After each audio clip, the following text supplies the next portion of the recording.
When Elon Musk made his awkward military stiff-arm salute, he may have mimicked leaders from 1930s Germany, but just as likely his motives were mixed. He longed to be a macho man, dancing with Trump, occupying Mars, and celebrating an old American tradition of political military strongmen, Caudillismo.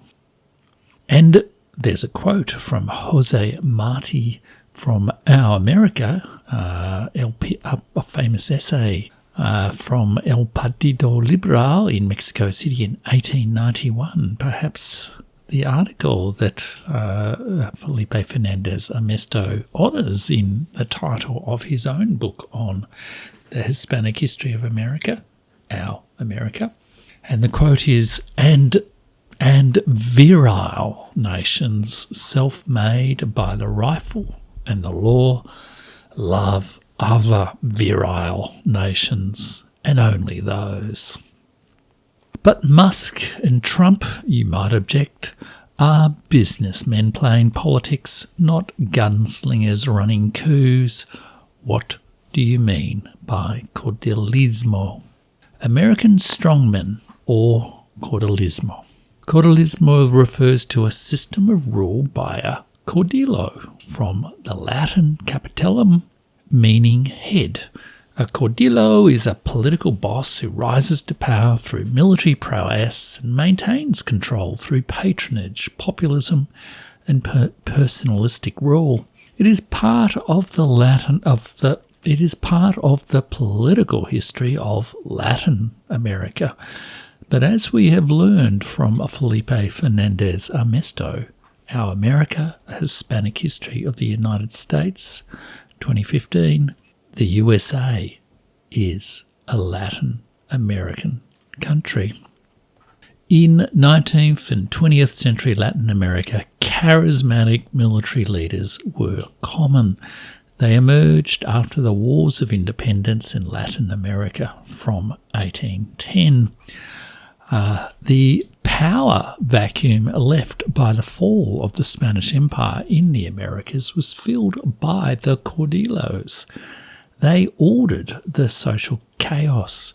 These regional military officers used the chaos of the new democratic republics as a ladder and imposed order by throwing away the ladder. Through force and machismo, they secured peace and stability, but at great cost.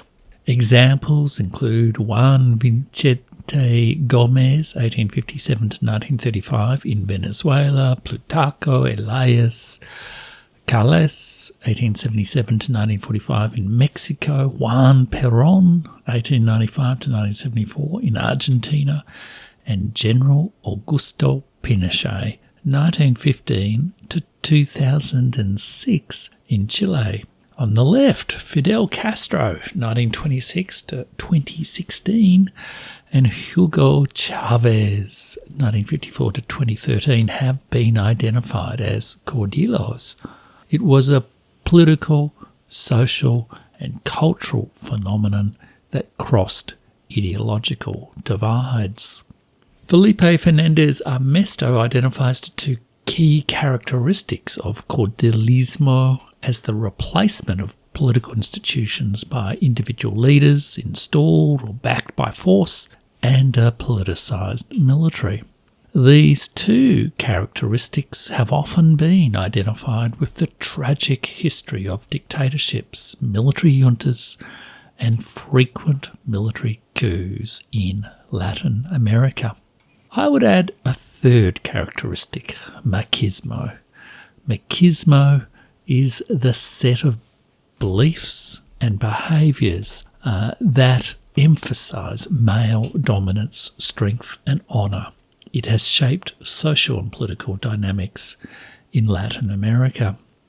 At the heart of both machismo and caudillismo is the ideal of the strong, dominant male leader.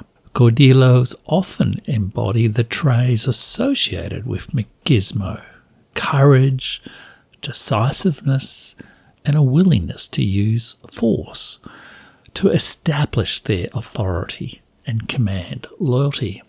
When Trump pumped his fist after the assassination attempt on the campaign field of Butler, Pennsylvania, his followers saw the apotheosis of the boastful real estate tycoon into the ultimate manly, courageous, all-American caudillo.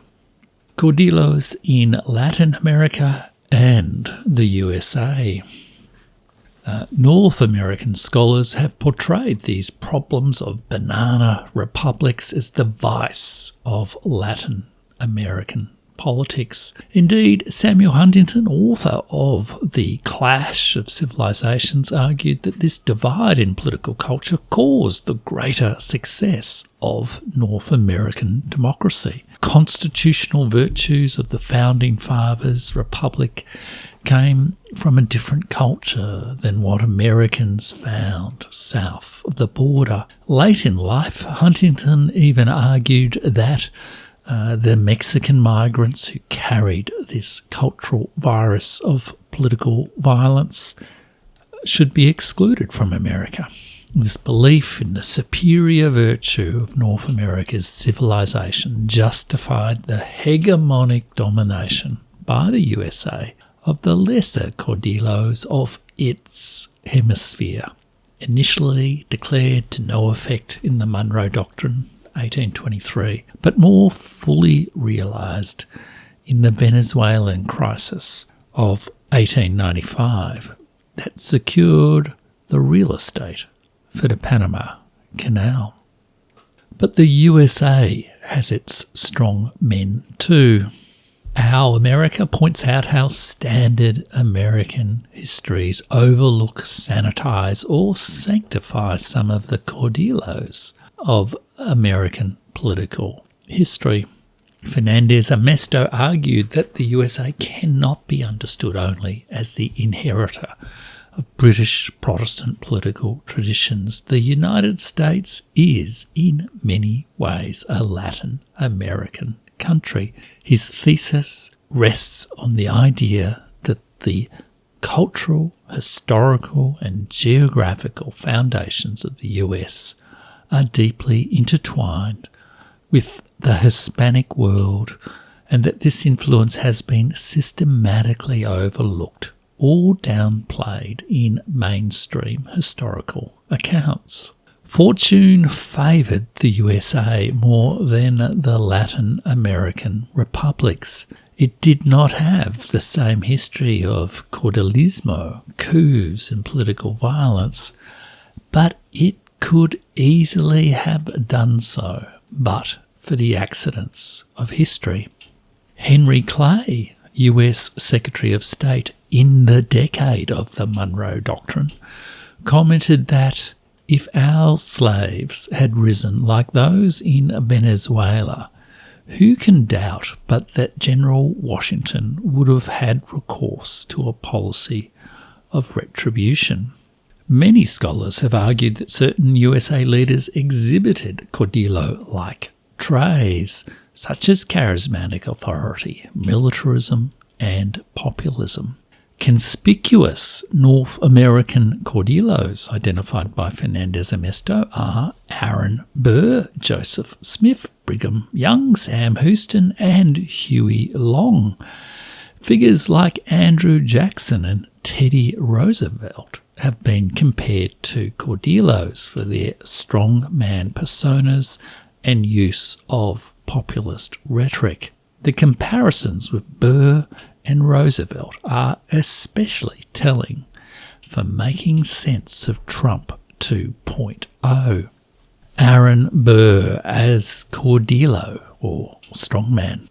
Aaron Burr, 1756 to 1836, was the third Vice President of the United States, 1801 to 1805.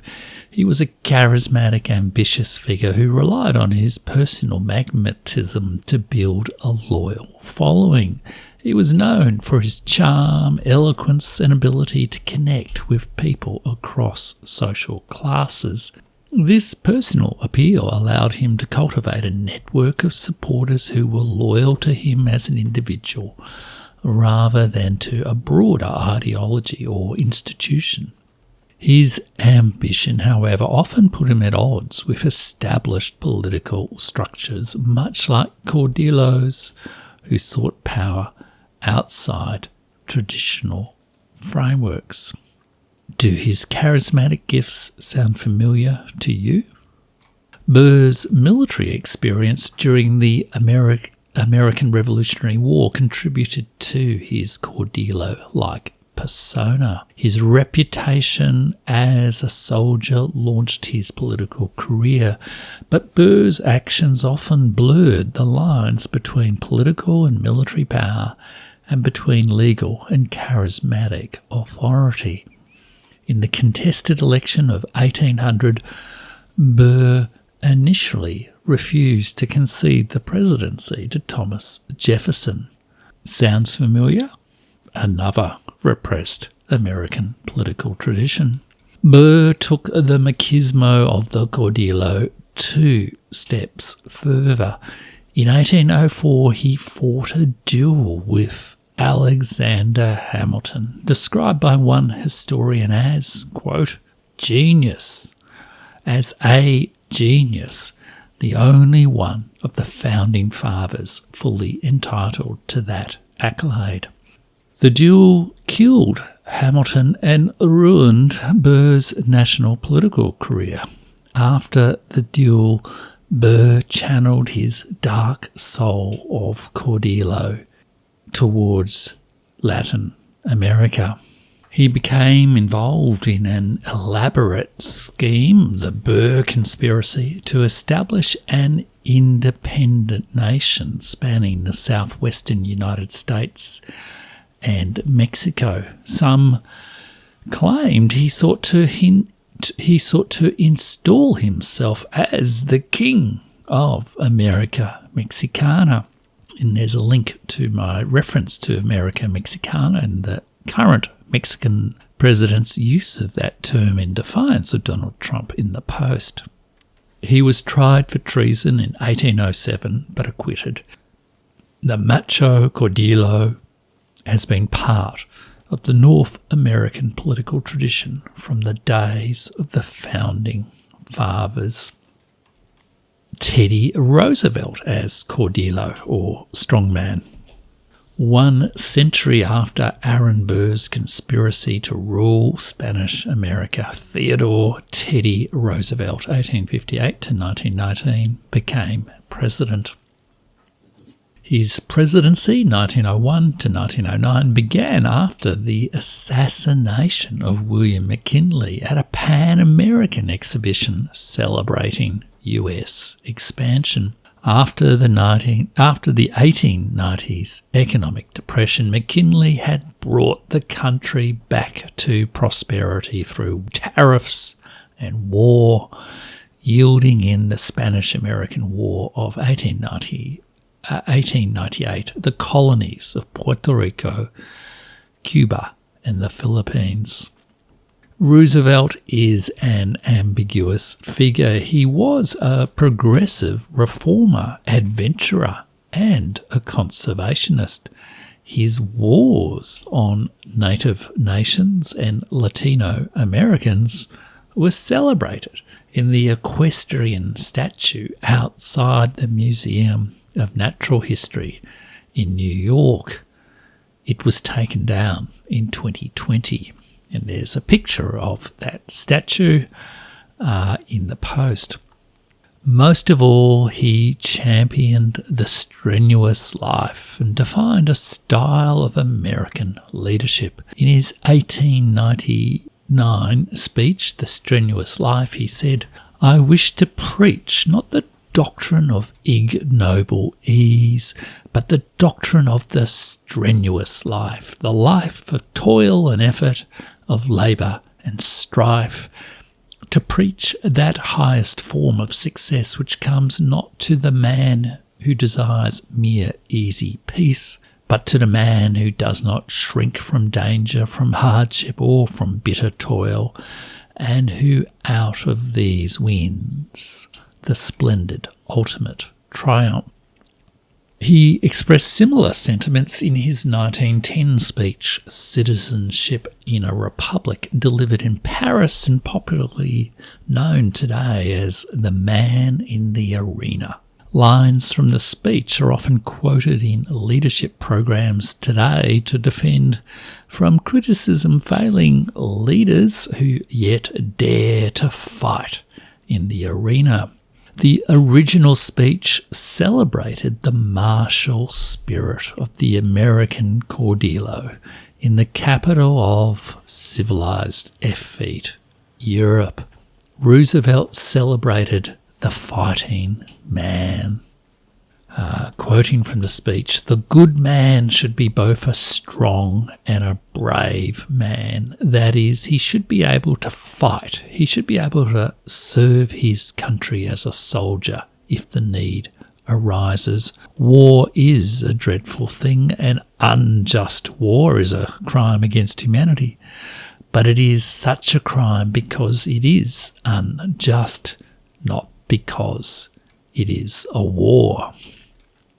And he warned a decadent Europe against too much passivity and peace. Again, the great civilized peoples, he said, must keep in mind that in the last resort they must possess both the will and the power to resent wrongdoing from others. He celebrated his own Caudillismo. Theodore Roosevelt was a charismatic leader who used his personal magnetism and populist rhetoric to connect with ordinary Americans, positioning himself as a champion of the people against entrenched elites. His square deal policies, which aimed to balance the interests of labour, business and the public, reflected his ability to appeal to a broad base of support. This populist approach mobilised popular sentiment against established oligarchies. Roosevelt's emphasis on military strength and his glorification of war aligned him with the Caudillo tradition. His role in the Spanish-American War, particularly his leadership of the Rough Riders during the Battle of San Juan Hill, cemented his image as a man of action. Roosevelt believed in the moral and political benefits of war, famously stating, "No triumph of peace is quite so great as the supreme triumphs of war." Like so many American politicians, he used any military achievements to bolster his political career. Like so often in US foreign policy, warlike bullying resembled the intimidation of the criminal boss. It was Roosevelt who spoke the mantra, "Speak softly and carry a big stick." He applied this approach to diplomacy, including the extortion of Panama from Venezuela in order to build the Panama Canal.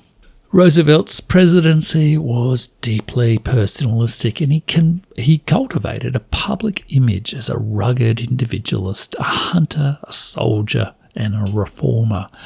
Although the cult of personality has since 1945 been associated with communist leaders like Stalin and Mao, this ubiquitous feature of big man political cultures was also born in the USA. Theodore Roosevelt's leadership style, marked by charisma, militarism, authoritarian tendencies, and a cult of personality, shares significant similarities with the Caudillo archetype.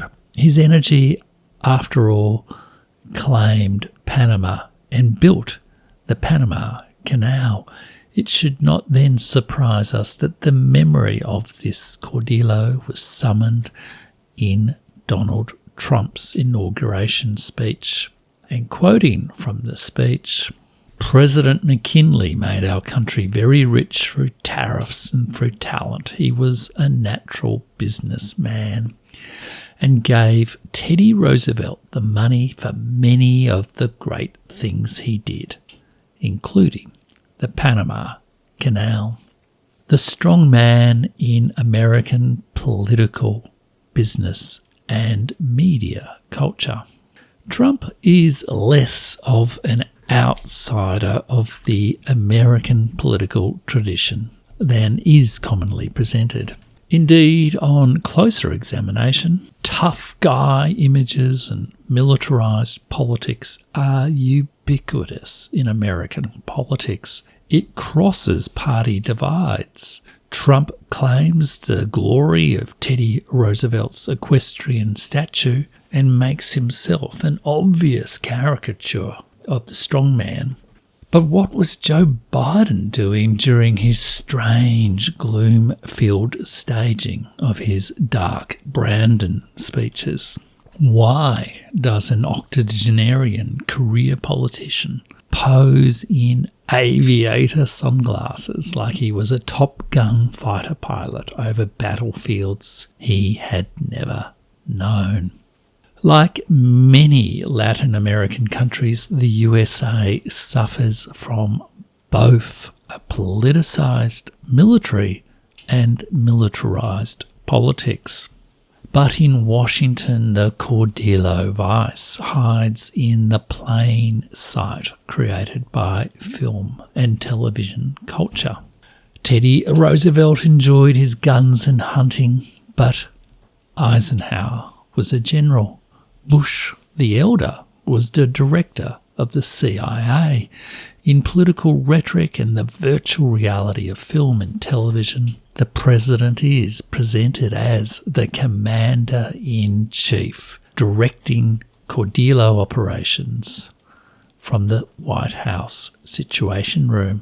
Nearly 1 in 5 US Congress members have served in the military. Many, like Pete Buttigieg or Ron DeSantis served brief terms as intelligence officers or lawyers. It forever buffed their political CVs. Figures like Lindsey Graham and John Bolton have never known a war they did not like, even if they order other nations to do the fighting and dying for America. Trump's new Defence Secretary, Pete Hegseth, promotes his reputation through claimed virtues of masculine vigour and leading men in combat. Hollywood, Netflix and the gaming industry present a global storm of images of the omnipresent political integration of US military power and the fight to keep the world safe for democracy. Fernandez-Amesto also highlights several incidents in American history where the military have directly acted in domestic politics, if short of a coup. Trump struggled to control his military appointments to civilian political roles, such as H.R. McMaster. And there's more details on that in Peter Bergen, Trump and His Generals, The Cost of Chaos. Since 2016, the interventions of former intelligence and military officers in domestic politics have raised concerns about the deep state. These incidents may equally be interpreted as the fruit of an overextended global military presence, a politicised military, militarised politics, and the degeneration of American diplomacy into endless war. In the USA, the Caudillismo culture has spread from politics and the military to business and popular culture. In the land of mass shootings, as Emmanuel Todd calls the USA, gun culture prevails. Caudillo-like leadership styles influence business and entertainment, including the portrayal of strongmen in movies from Pancho Villa to Tony Soprano. When I grew up, cowboys and Indians movies were screened on daytime television. Today, caudillos are costumed in Marvel franchises and concealed as CIA undercover agents in dramas from Jack Clancy to Homeland. The Harvard Business Review has explored how caudillo-like leadership styles manifest in corporate culture, particularly in tech startups and Wall Street. The Wild West caudillo, untamed by the law, has been adopted in business culture, especially among the rebel Californian tech billionaires like Peter Thiel and Elon Musk. How the USA is a Latin American country. The caudillo is part of the shared historical legacy of North and Latin America. It is one small case presented by Fernandez-Amesto to argue that the USA is a Latin American country.